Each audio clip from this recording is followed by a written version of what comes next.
We're sitting down with Austin LaRoche. What's your opinion on thought leadership in general in B2B? Thought leadership works when you're unafraid to say things that might really bother people. Now, we've got data to support everything. Oh, how many people saw the commercial? We know. When was the first time you realized there's money in the B2B market? B2B is definitely a lot more targeted, and so a lot of the marketing is less about awareness and more about persuasion. The buyer persona you're looking for is whoever the hell will pay you. Austin, what do people get wrong about marketing? What do people get wrong about marketing? I feel like the big thing that people get wrong with marketing is like they get lost in ideas instead of outcomes, right? Because like we can come up with the most amazing ideas. And listen, I'm in B2B, so it might be a little bit different for all you D2C bros. But, in B2B, everything is conversion focused and it's about getting the right message to the right person at the right time to get them to act. So I think a lot of times people are like, dude, I got this awesome idea. Can you break a little bit down what marketing actually is? There's so many words. There's marketing, branding, conversions. I know you do a lot of revenue operations or rev ops. What is what? Oh my gosh! Well, I mean, there's definitely a giant Venn diagram that has a lot of these things, and I ask this all the time. I ask to my employees. I ask it to people even at HubSpot and software partners that we have. Like RevOps is this new term, right? And all it is, at the end of the day, is trying to take sales and marketing out of silos and put them together in one department. Right? I predicted this was going to happen in 2019, but I thought it was going to be called growth. I thought we were all going to kind of go into this growth umbrella, but we have to go much cooler with RevOps. And it's really this confluence of marketing, sales, and the technology that fuels them both and makes it easier for them to speak to one another. So that's why people adopt platforms like HubSpot. That's why Salesforce invested a lot in the marketing part of their arm when they were really good with the sales and service side and needing all of those things to come together. Because what you want to make sure that, if your sales team is making calls to prospects throughout the day, your marketing team isn't sending emails that either contradict or would make those calls seem odd, right? That you guys are working together, that marketing is trying to fuel sales, not compete with sales. When I was in my early 20s, I wanted to be a CMO. And I thought I gonna do the big campaigns. I gonna travel the world and shoot the automotive campaign here and there, travel to Times Square, do a movie premiere, do some experiential marketing. But that's actually not what a CMO does, right? No, I would say a CMO probably lives in Microsoft Excel more than you would ever wish. Which position did I describe? Or did my 20-year-old self describe? I think like creative director for a really cool brand 20 years ago. And a really cool brand that doesn't care about ROI, huh? Yeah.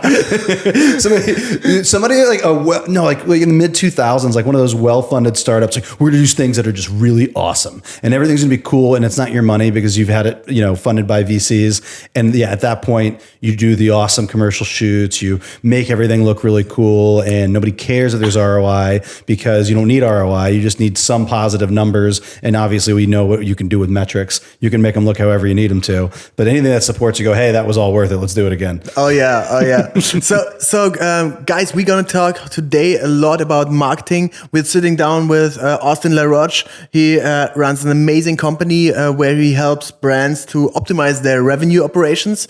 And there will be some fun stories, some fails, some highlights of your past life. And you've been doing this forever, right? Longer than I wish. No. I got started in 2008. I was getting a master's in communication, and one of my professors worked at the Tribune. He said, we got this internship at something called social media. And I was like, oh, cool. All right. What the heck is that? And he's like, have you heard of Twitter? And I was like, oh yeah, that's that thing where you like microblog or something. Yeah. And so I dove in and I started like learning all about social media, which right then, like, I know this sounds crazy, but the two platforms we utilized the most were Twitter and then this platform called Dig, which was like the original Reddit. Okay. Remember Dig? Dig, D-I-G? D-I-G-G. Okay, no, yeah. I never heard of it. It was like what Reddit became, but Reddit was a lot more like authentic, whereas like Dig was working with us behind the scenes so we could get all of our stories at the top. And it was just a place that would aggregate, different interesting stories on the web, because back then the metric everyone was chasing was just eyeballs, right? Just web traffic. And so the social media team's job was to go and get web traffic, right? So I parlayed that into an internship in SEO for the entire Tribune company. And then through those 2 internships, you know what I decided? I'm going to start my own agency. I obviously know it. And that's where I always joke, like, I'm such a pain in the butt entrepreneur. Like, I would not be a good employee. I tried once, didn't work out really well. It was that feeling where you're just like, oh my God, I really care about this. I got the best idea. I really want to do this. And then you kind of bring it to the team, and the boss's wife is like, nah, we're going to do my idea instead. I'm like, cool. I'm going to go take an hour and a half lunch. Like, I'm passionate about what I do. I'm excited about what I do. And I like to be in control of what I do. And so, I went and I started my first agency, after that, in 2009. And I worked really hard to make it a great content marketing agency. I did more on the social media side back then, and it was a little bit on the content side. And then I moved out to Los Angeles in 2011, and in about 2013, I started working on some projects with a dev company, a web development company called ATAK Interactive. Let's stop there for a second. Am I going too far? No, it's good. It's good. Do you remember your first day in LA? I do. I do remember my first day in LA. How was that? So I drove from, there was a quick stop between Chicago and LA. I lived in New Orleans for about 2 years. So I moved here from New Orleans. And I remember I got I had a friend who lived out here, and I was like, I want to get one of these lofts downtown. He's like, downtown's like a little hit or miss. I'm like, nah, man, it's cool. Like, I've read stuff online. It's coming back. It's the same like they tell you today, right? Yeah. Oh man, it was. I will say, because we had an office down in the Arts District pre-COVID. Like, it was on its way. COVID definitely hurt the downtown LA comeback. But I had a buddy look at a few, and then this one looked really awesome and safe, and I pulled up. And I had to pull up behind it because that's like where the loading zone was. And it was like right on the fringe of, like, I think Los Angeles Street. And all of a sudden I was like, oh God, what did I get myself into? And I had like pulled out my back when I was moving out here and I was moving stuff. And so I signed all the lease stuff that I needed to sign, and then I needed help unloading things. And so I went to a Home Depot, and found some nice gentlemen outside of the Home Depot, and they came and they helped me. They dropped and broke one of my tables. And I just and then that night, I think got a bottle of wine and went up on the rooftop deck at the place and oversaw the entire city and was like, all right, here we go. We're here. We made it here. That's wild. So in 2011, how was social like back then? Like, which platforms were the big thing? How was the vibe and the buzz of this whole new industry? It was really, there was a moment where I know this is going to sound crazy if you have any Gen Z people listening, but like, it was like the time when like Facebook was awesome.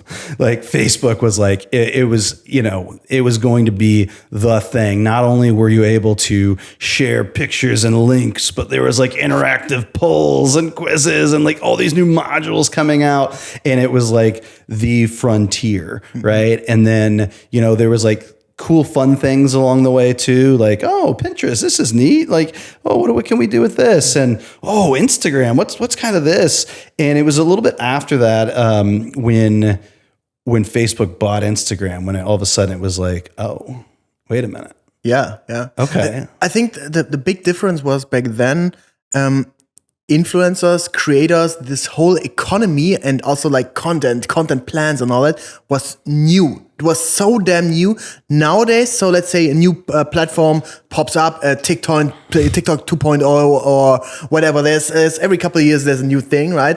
Kind of like the economy that exists in terms of agencies, creators, and all that. They just transfer over to another social media, right? To another platform. But back then it was like all new. It was a wild west, and you could really build a big business because nobody knew nothing. Yeah, there was a lot of different business use cases, but I would just say even when you said that, what struck a chord with me was like those early days of social media were like connecting or reconnecting with people, right? It was like people that you knew. The idea of like going and like following like a stranger because they had great food taste or could tell you like where the best place to go for brunch was.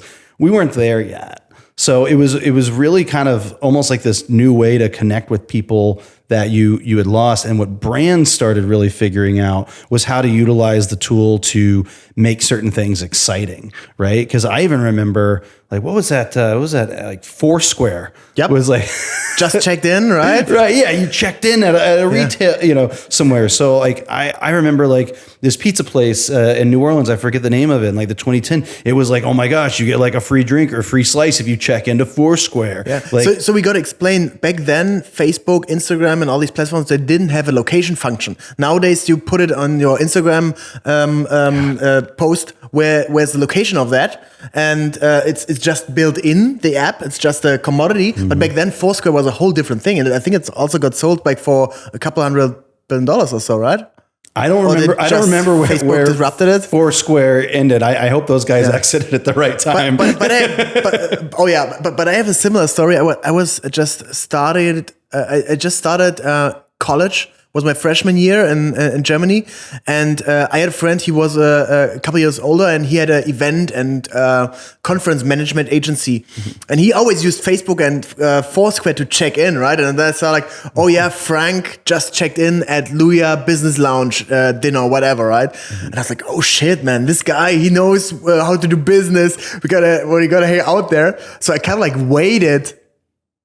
I was sitting at home at my desk and I saw, oh, he checked in at this place. I got to go to that bar now that I can hang out with him, right? So it was like the first time. Yeah, I mean, I think that was really, really cool for retail back then. Oh yeah, it was. I remember there was this guy. I don't know. I think he maybe like owned the URL, like who should you rob? And then it just like, you like clicked it and then it just like redirected to Foursquare. Cause it's like, oh, if you're checking in right now and you're letting everybody know you're out at the bar, then you're not at home. And so I get it. Okay. Because those were the early fears, right? How much information should we be giving people, especially in real time? It sounds crazy, right? In the 90s, people were afraid to give their credit card online, and people were afraid to give their location in real time in the early 2010s. And then obviously at some point that just became and now people like Kai Cenat and Speed, they stream like the whole summer, like 90 days straight in a row, right? So it's definitely wild. Okay. What I want to go throughout the podcast here is how the industry and the landscape changed. So back then it was all, as you said, about eyeballs and like just let's get anything on the map. We got to be here as a brand. We just want to try something. And then it kind of changed in a while, and we probably gonna end up in what the economy is right now, and also the business economy, the creator economy, the whole landscape, and also what your company is doing right now. But back then you did that content agency. What was content like back then? Oh my gosh, it was like simple stuff. Like it was like, and there was so much of that I'd call it like pre-meme. You'd like go like find, like I would like help a coffee company with their social media, and like they'd give me very limited like original content, right? So I'd have to really try and prompt user generated content, and I'd like, if I didn't have anything, I'd just find like, I'd go on like Pinterest and like coffee meme or something. It's like, I love coffee. Raise your hand if you love coffee. And it was like, you just post something like that, and then like it would like get a ton of engagement. Send this photo to someone who likes a latte macchiato. Oh, God, yeah. It's just the lamest things, but like you were just trying to drive easy engagement, because I think marketers are always going to be held to numbers, right? And back then, like everyone knew that there was going to be like a massive ROI for most small businesses that were utilizing social media, but they needed to invest in it because all their competitors were, and there was a lot of brand value, but they wanted to feel like they were getting like a return on that. So they wanted to see numbers. What did they want to see? They wanted to see more users. They wanted to see more engagement. And so, you kind of almost look at it the way that people looked at commercials, which was like, okay, 80% of the time, let's have fun. Right. And then 20% of the time, let's be like, hey, we've got this promotion. We're actually selling this. And that was a little bit harder. It was kind of a battle that you'd have with some brands in the early days where they were like, oh, well, now we've got all these followers. Let's just tell them, give them the coupon codes for this or that. And you're like, whoa, dude, like, no, like people are following for the engagement, for the shared passion of what you do. They just don't want to be sold to all the damn time. And especially for small business, that's always hard, right? It's like, oh, why is this marketing effort that we started yesterday not giving us a ton of sales already? And so that was a lot more of the landscape and the content side. And I started a little bit more B2C. It wasn't until I merged my company with ATAK that we really dove into B2B. Yeah. So when was the first time you realized, oh, there is B2B? And just to explain a little bit, B2C is basically you were selling to, you were helping coffee shops or sneaker company to sell more sneakers or whatever. And now you help with B2B other brands like maybe us or a company who sells software like, I don't know, Salesforce or HubSpot or somebody else who sells to other businesses. That's basically B2B. But when was the first time you realized, oh, there's money in the B2B market? When you start a business, the one thing that you don't love saying out loud, but once you get past it, you can, is your ICP or your, target market, you're the buyer persona you're looking for is whoever the hell will pay you.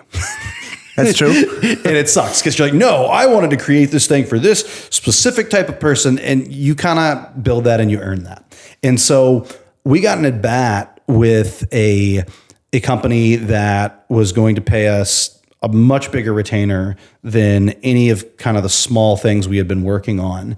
And so I was like, okay, I've got to learn everything about this. And what I really learned about the B2B landscape versus some of the direct consumer stuff that I was doing was that you were marketing to a lot less people, but it only took one to really provide ROI, right? You go out and you market for a coffee shop, you got to sell a heck of a lot of coffee to be able to pay for the thousands of dollars you're investing in marketing, right?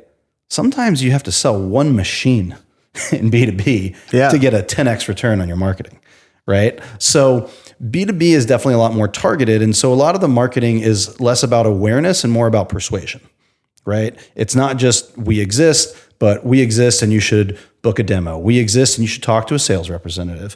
And so it is a little bit different and takes a lot longer, that whole buying process, than what you said, like a sneaker company, right? Oh, cool. I just saw an awesome ad on Instagram. I'm going to go buy. Oh, wow. Those sneakers look cool. They have free returns. So if they don't fit, fine. I'm an 11.5. Boom. They'll be here tomorrow. Apple Pay, right? Yeah. Here we go. Awesome. Really great. Whereas, okay, I've got to make and there's a lot of responsibility that comes with it, right? You're not usually making a buying decision on the B2B side just for yourself. You're doing it for an entire company. So there's more stakeholders involved and there's a longer sales process and you've got to learn more about exactly what the solution is and how it's going to make your life better. So there is a lot of that education and you can't just win a sale with like one cool piece of marketing, but really an educational process that combines both marketing and sales. And I mean, sometimes in B2B, and there's so many different facets to that, right?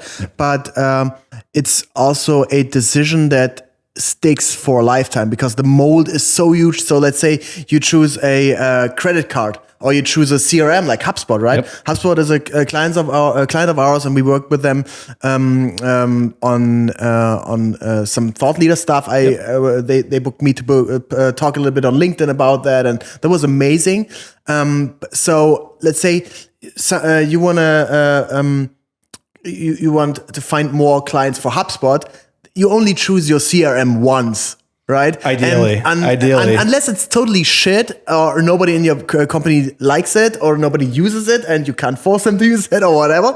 But you don't change it every 6 months, right? Same with a credit card or so. I mean, there's a little bit more turnover or so, but still it's way harder. And if you do a good job, you you have a high client retention, right? Yeah, that's a great point, because I think everybody goes into like a CRM purchase decision the way they do like a marriage. Like, it's only going to be this one, right? It doesn't always happen that way. But there's also just a level of that, right? I think there's cheaper versions where all of a sudden you get to the point where like, okay, if I'm going to have to start spending in the thousands for a tool like this, I really want to feel comfortable with all of it. And you're going to work on that adoption. You're going to probably give the platform a few excuses because you don't want to onboard again. It's like, onboarding something like that is just so tedious. It becomes expensive because you've got to, take all of your data from one platform into the next. You've got to decide what is a need to have, want to have, and there's just, and what features you want to use. So like it does become just a real tedious process. And so you really want to make sure that you make the right decision, because you only want to have to do the pain in the butt part of onboarding once. So that is, and that's very common on B2B too, right? It's you want to be, when you're making a B2B purchase, a lot of times you're looking very long term. It's something you're going to pay either month over month for. It's not, it's not typically like a one-time purchase and then walk away. But of course, like you said, there's so many facets and there's a lot of different types of companies. What's your opinion on thought leadership in general in B2B? I think thought leadership thought leadership's kind of like AI, right? If you have a real point of view, then it's awesome, right? And I think a real point of view can only come if you're unafraid to tell people who are not your ideal customers that like you don't see the world the way they do, right? It's even, it's something like as funny as like when you think marketing, you think of like politics, right? Like your job is to make half the country love you and half the country hate you, right? So I think thought leadership works when you're unafraid to say things that might really bother people, right? So if like you're thinking of, in our new AI landscape, right? There was a popular piece of software called Klarna that decided to get rid of all of their customer service and go straight to AI. Wow. Right? Well, Klarna, the buy now, pay later? I think, oh gosh, there's a Clara and a Klarna. So whichever one of you guys made this mistake, I'm sorry if we'll make sure we clean it up in the notes. But they 90 days later, they brought back so much customer success because guess what? Human beings with real emotions don't want to just talk to robots. Now, don't get me wrong. If the robots can give an answer quickly, fine. But once you have like real humans and use cases and you need critical thought, and sometimes you just want to talk to a person, right? And so if you're doing thought leadership right, you have to be able to go up against the AI is going to change the world and just and overthrow everything, bros, and be able to say, maybe it's not. Maybe it's going to help human interaction. And then you're going to lose some people there. You're going to make some people disagree with you. And we all have this feeling as human beings that we want to be loved, right? But what happens is like when we say these things that are a point of view that some people will disagree with, it will make the people who agree with us love us more. And the people who disagree with us, dislike at least our opinions more. Hopefully they don't, not like somebody as a person because they disagree with you. But yeah, so I think... How do you convince brand safety or like more concerned people in a company to say like, hey, let's go out more bold with statements and let's don't make it all vanilla? Yeah, sometimes you have to, you obviously have to play to the brand and the people involved, right? Because if some people are like, well, because everyone always looks at their competitors and they go, well, why is that guy? Why does he have more, whether it's social media followers or traffic, his site, me? I said, well, that guy is not afraid to bother other people. And then if you want to be like that guy, you've got to say this, and this. And some people just aren't comfortable with that. And then you make a decision as, one of their partners, like, do you want to push them outside of their comfort zone to be somebody they're not, which then all of a sudden then they're inauthentic. And then that really can go wrong too. So it kind of goes back to your point. Maybe thought leadership isn't for everyone. Maybe thought leadership is best for people who actually want to lead with their thoughts, which means like having a stance, a point of view, having a vision of what you think the future is going to look like. And a lot of times that's all thought leadership is predicting the future and not being held accountable if you're wrong. That's kind of true, right? I mean, the thing is, you should be open for that negative feedback, as you said, right? And I think like if you don't want to deal with feedback at all, or if you don't get any pushback, you just have no relevance. I think that's a really good point, right? If somebody's not like disagreeing with what you're saying, then there's a good chance that your thought leadership is just some of the regurgitated stuff that you can see anywhere, or even, type in a ChatGPT and get as well. Like, I think, to really lead and have original leading thoughts, you've got to think differently, and you've got to think boldly, and you've got to be able to stand by it when somebody, either checks it or says, I disagree with you. Yeah, and it's totally fine. We don't have to agree all the time, right? I try also to encourage this in my team and our clients where we work with, right? Like somebody has got to make a decision, and we don't have to agree on all of that, but at some point we gotta agree to just one way we're gonna go, right? Mm-hmm. And or like disagree but commit. That's kind of like the saying in the team, right? We started in eyeballs in 2010, in the 2010s, and now going way more towards the current state. Want to talk about AI a little bit later on, but there was a big shift in the past years of return on invest, ROI. Yep. It's a big thing. Why did this happen? Well, I think because the tools made it so that marketing couldn't get away with stuff that we got away with for a very long time. Like, there's a very popular cliche in the 80s, 50% of marketing works. You just don't know what 50%. Mm-hmm. So invest with all these different companies and do all these different things. And maybe they saw a print ad. Maybe they saw your commercial. Who knows? Well, now we've got data to support everything, right? Oh, how many people saw the commercial? We know. All right. We put a print ad out, but it has a phone number that's not the same phone number that you see anywhere else. So we can track that and know how many people actually called. Obviously, everything digital, something as simple as a Google ad. We spent this much on Google ads. We got this many conversions that came in as leads. These many leads became customers. These customers gave us this much revenue. Now, when we look back on this, when we look at the people, the processes, and the payment to Google, we spent $10K with them. We got a 30K in return. That's a 3X return on our ad spend. That's something that we should dive into, right? Whereas in the past, a lot of things were more murky. Like, hey, we put out this cool commercial. How did that lead to sales? I don't know, but everybody gave us compliments. Our advertising agency won some award for it, so that's cool. And I think now it's just we have so many different tools that can really measure ROI that we have to be responsible to the point of like revenue increasing in ways that marketing just never had to do in the past. Let's dive in an example. So we talked about ROI and revenue ops. If you have a company, let's say 3-5 million gross revenue, and they do a little bit of marketing, a little bit of branding and all that, when you look at that and you're going to roast them, where do you start your work?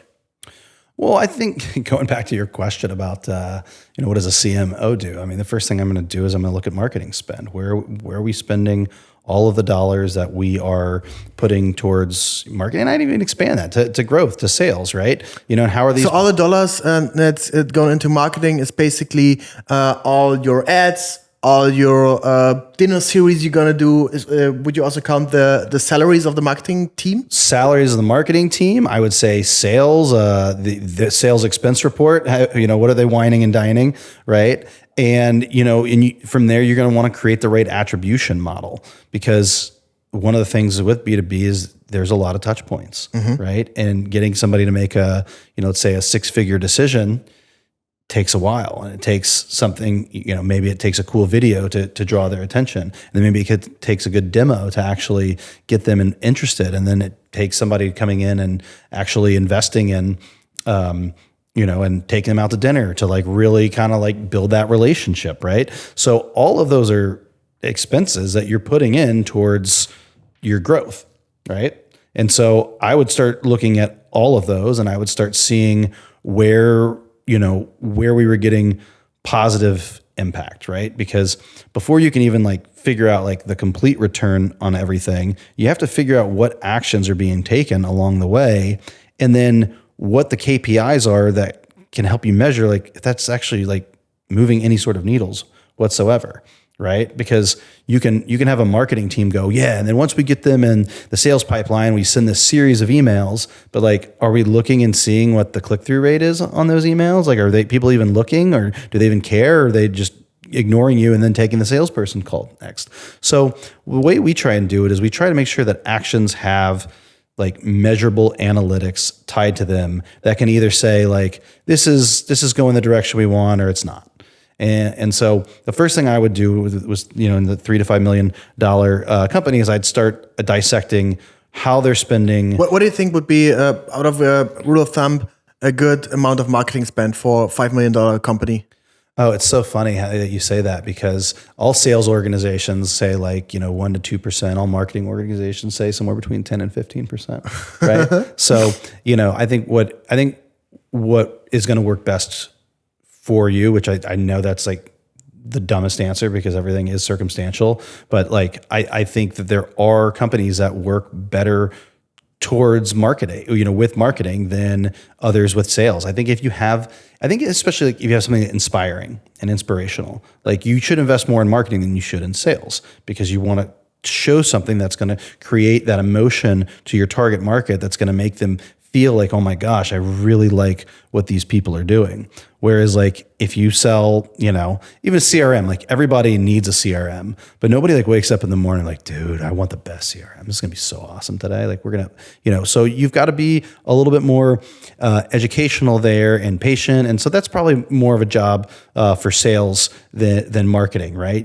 That's where marketing kind of gets people interested, and then you kind of let sales take it from there. But like I have a client of ours that restores like these old Ford Broncos and cars from the past, and turns into these like amazing, like ready to drive on the road, like as smooth as your Lexus kind of cars. And it's really expensive, and it's really, but it's like, it's so inspirational, and like you see it and there's this, the visual to it. You're like, oh my God, that's awesome. I really want one of those. What's that company called? They're called Velocity Restorations. Okay, nice. Yeah, Gotta check really them out. cool. Shout out Velocity. Yeah, if you got money to put down for a car, you got to check these guys out. Like they're like, what they do is so cool. And if they called you out of the blue and they told you this is really neat, whatever, you'd go, okay, that sounds neat, sure. But I want to see something. And that's where marketing comes, right? And so they invest a lot in video and photography and all of these things so that you can actually see. They show you how they make it, why it's so cool. And it just, it's very, very inspirational, because you're like, wow, that's really neat. And, especially out here in LA where everybody has like the same 5 to 10 type of, fancy cars, fancier cars, I should say. It's like something that's completely cool and original and is outside of, what and so I think that's where something like a more heavy on the marketing than the sales side.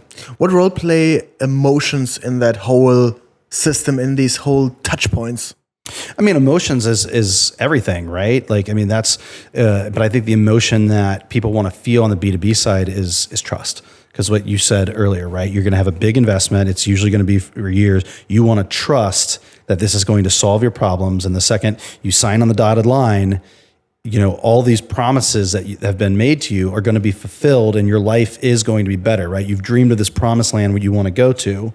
And so you want to feel secure and trusting that you're going to be able to get there, right? It's probably a little bit more on the risk side. Yeah. Whereas I feel like with marketing, I think a lot of times it's more about like, I want to feel a certain way when I buy these shoes. I want to feel a certain way when I'm on this vacation. I want this to say something about who I am and my identity. And so you gravitate more towards emotional pitches that speak to you and who you are and the values that you have, much more than I think on the B2B side, where it's like kind of what you have to do to make your job better. Yeah, totally.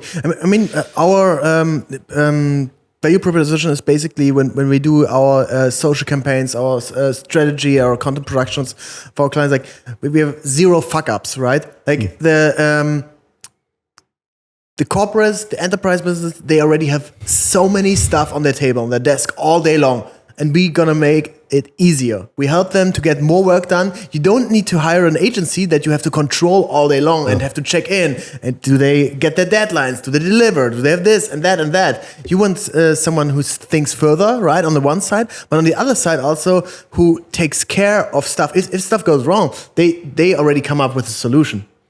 Oh, yeah. I mean, I think any service-based business, anytime you can find the problems before the client is and solve them before they even knew there was an issue, my God, they'll love you forever if you can do that, right? And I think to your point on that value proposition is like, how do you make my life easier, right? Because we always want that in work, right? We don't always want that personal, right? Like sometimes we want to challenge ourselves. Like I want to run a marathon. I want you to challenge me to see if I can be something better than myself than I think I am today. Whereas like, especially at work, like I want less stress, man. Like it's pretty common, right? Like some people might be sitting there going, hey, I feel like I'm not challenged enough at work. Like I really want to get going. But I think most people from a company are, when they're making B2B decisions, are looking to alleviate headaches. Whereas I don't know that's always the case on the direct to consumer side. Yeah. Let's talk a little bit about AI. And I'm sorry, I'm not familiar. Just kidding. We had a brief conversation just before we hit the record button, and you said you want to buy from real people. I definitely like buying from real people, and I also really like creativity made by real human beings. And maybe it's just because I'm some sort of old boomer who's just watched humans make movies my whole life and think they can do it better than robots. But I think that there's so many things with AI that are intriguing. And I have this phrase, and I think I'm going to probably expand it into a YouTube series where I'm like, there's AI for show versus AI for dough, right? And so when I look at AI for dough, I usually think processes, I think efficiencies. I really think about like analysts and analyzing things. Like, so right now in my personal life, I'm going through this thing where, I lost my house in the Eaton fire here in the beginning of 2025, and the permitting process to get, to go through all these hoops is something that AI will solve in the future. Of course, it's not there. Government and healthcare, they always battle for who's last to adopt the technology. But at some point, an architect and a builder should be able to put all their plans into an AI model that's fully trained. They should be able to check all the lists and go, boom, done. And that should take, 5 seconds, and now it takes at least 5 months, right? And so that's AI that I believe in the future. And I think there's a lot of things that are happening like that in medicine that are like way beyond like anything I can understand. But I do, to that point, I diagnosed one of my kids' hand, foot, mouth disease a couple weeks ago on AI, and it would have been nice to be able to go, hey, this is the photo, this is obviously today, can we just send the stuff into the CVS or whatever, right? But then you have what I consider like AI for show, which is, I have a friend who's a TV writer, and this is the stuff he thinks is gonna take his job in 5 years, which is like the robots are gonna, they're gonna create these stories, and then you're gonna have fake people, the AI generated actors, and we're all going to they're going to be able to produce a lot more movies for really cheap.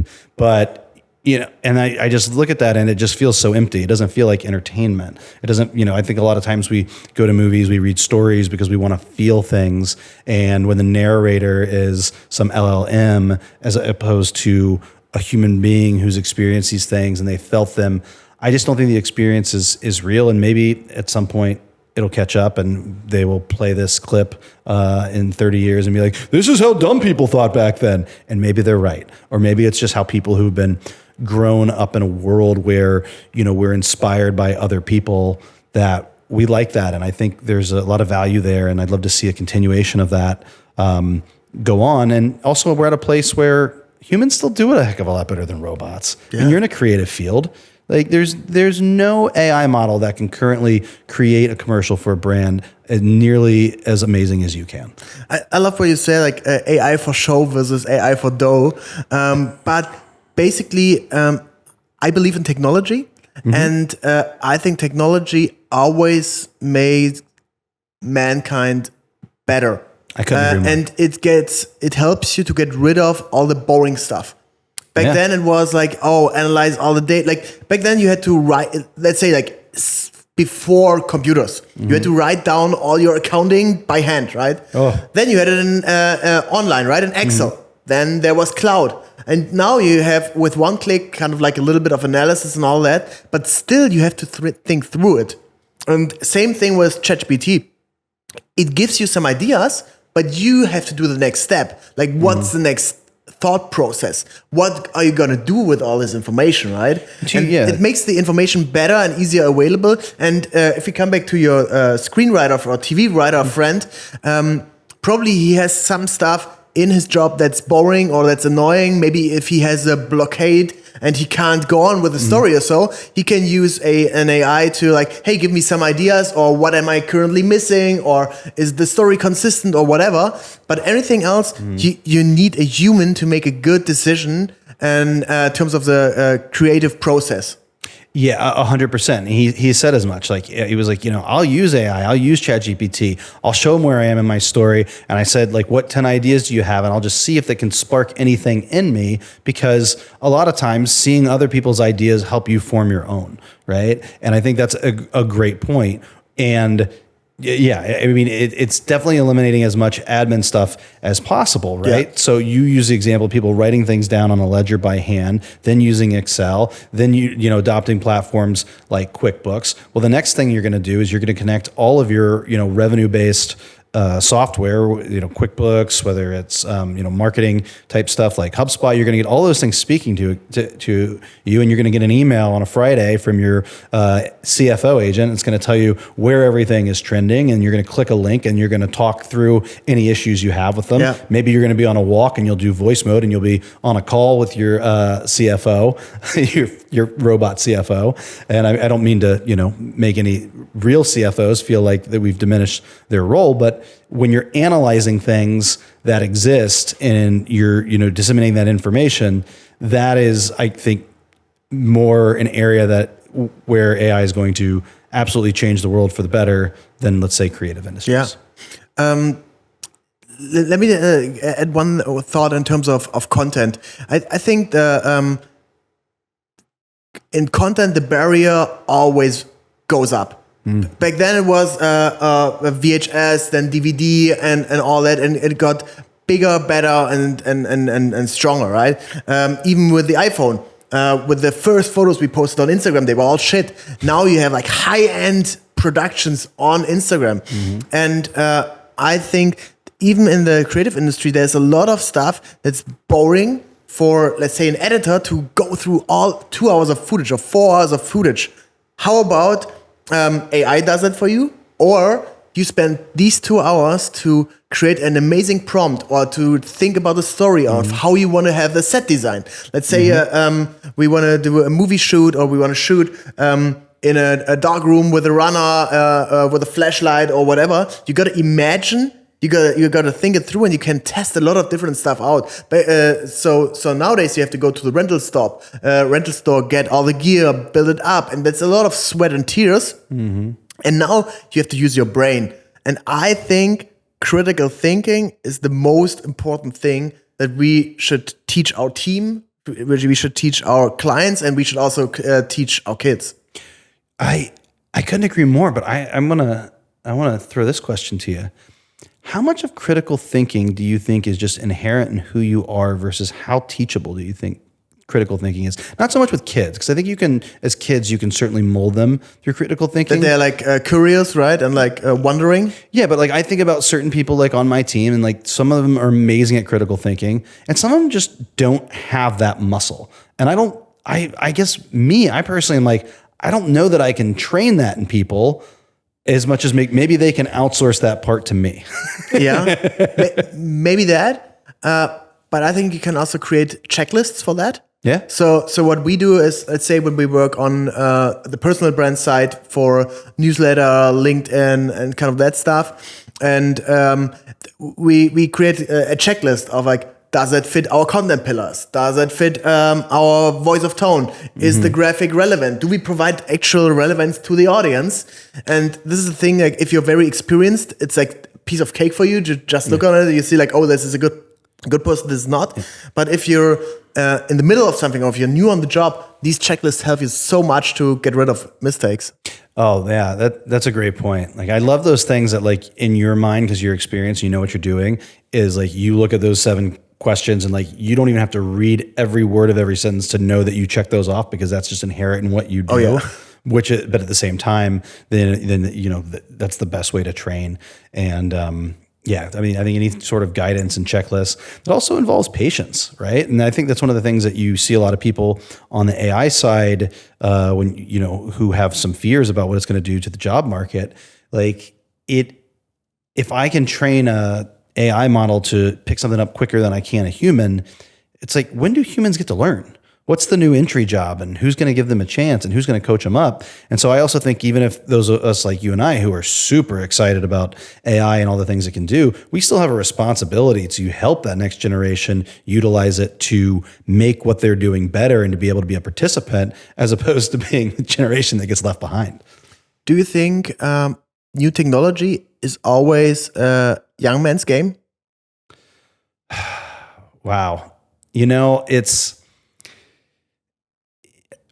I think that there's an energy that young men will always bring to technology.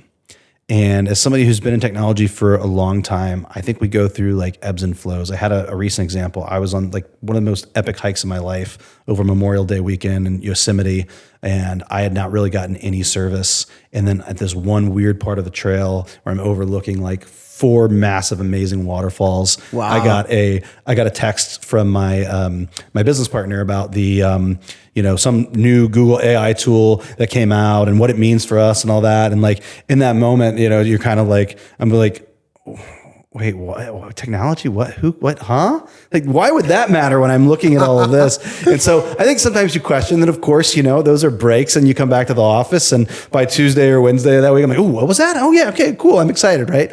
But I definitely think that, for me personally, I feel like I have such a connection to the natural world and such a love for the natural world that I guess I would want to be kind of like an all of the above kind of guy, right? Like I want to like enjoy that technology, but I don't want it to take over my life. And I feel the same way with my kids. Like yesterday I did like a father-son like double date with some friends, and we were like, oh, what should we do? And at first we were bowling, and like, you know what? Let's bring the kids to the woods. Let's literally just let them go in the woods, climb rocks, throw rocks, hit rocks with hit rocks with tree branches, get wet in creeks, and it was like 10 times better than anything we could have done, because at some point, like, there is this world that exists, and I think, carnally as kids, we just like want to be out in nature and enjoy it. And I think it's cool to be able to do that in the right setting and then go home and play on our iPads as well, right? That's true. I love what you're saying, and I could go on forever. I also have some more questions on your hikes and all that. Oh yeah, definitely. But I want to kind of like wrap it up, the podcast. We have like a huge category. It's called Build, Break, or Boost. And this is how I want to kind of like finish the podcast. But first question is build. What's the thing you are currently building? I'm currently building a technology that is meant to make meetings better. I've always heard the phrase, the best prism to look at, a new product or service is like what sucks.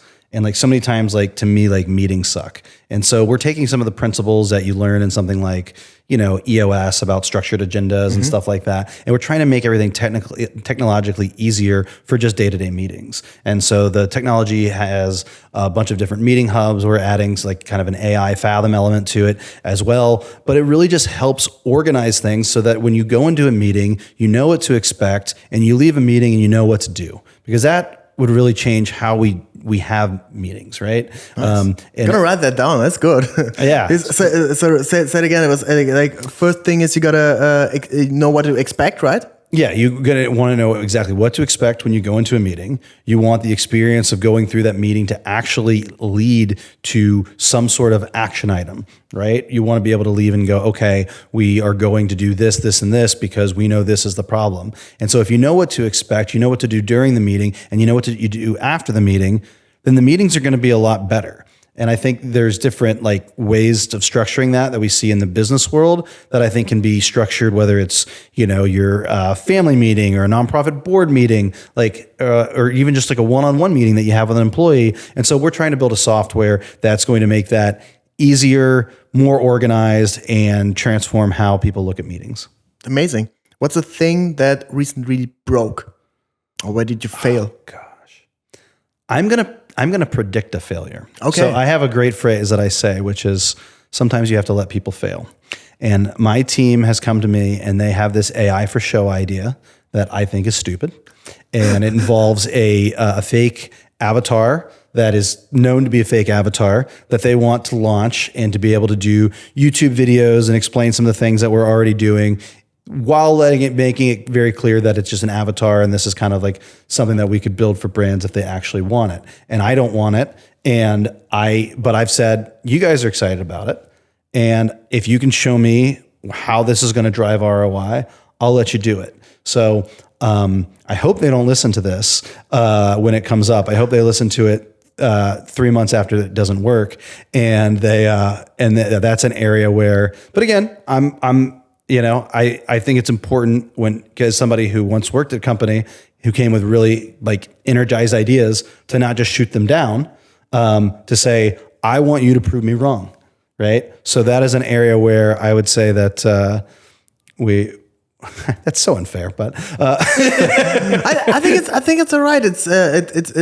It's not about winning or losing. It's like one person's right, somebody's the other person right. And maybe you're wrong, maybe you're right. But it's not about like being right or wrong all the time. It's more about like how you handle the success and the failure, right? Yeah, and now they're more motivated because they want to prove me wrong. What's more fun than proving the boss wrong? Oh, yeah. That's the best. So they're motivated, and if it was ever going to work, it's going to work with these, blood, sweat, and tears they'll put in. They can tell you, I told you so, right? Yeah, we'll see. I love an I told you so on this one. I mean, I love any I told you so on an ROI initiative. Oh, yeah, man. All right, last question. What's boosting you right now? Where do you get inspiration? A thing you recently saw. Where do you get inspiration? Oh, man. That's a great question. And I think for me, it really comes down to people, right? I see I have some younger people on my team that are they're working their butts off. And that's just with things like that. That's day-to-day client work. And they want to build some fake avatar on top of that, right? And so when I see the blood, sweat, and tears that they're putting in because they believe in our vision and they believe in our mission, that makes me want to do everything I can for them as well, right? So just classic example that happened this morning. I've got this guy on my team. He's amazing, and he works his butt off. And he found out yesterday that his dog has cancer. And I'm like, dude, I know you got some tough decisions to make. Whatever time you need, take that time. This is going to be an emotional thing in your life. It's not easy, but do what you have to do. Tell me how much time you need, make clear expectations, and I will do whatever we have to do to supplement the work that you're going to miss as a result. Obviously within reason. I don't think anyone needs to take 6 months off from a dog passing, but guy needs some time. He's been there for me. Why don't I be there for him? That's amazing. You're a great guy. Guys, if you want to learn more about Austin, check him out. Check out his company ATAK, and you guys help B2B companies with revenue ops. I think there was a lot of smart learnings in there. I love the show or do. I love the thing like analyze your marketing, right? Like where do your marketing dollars go and how to attribute that.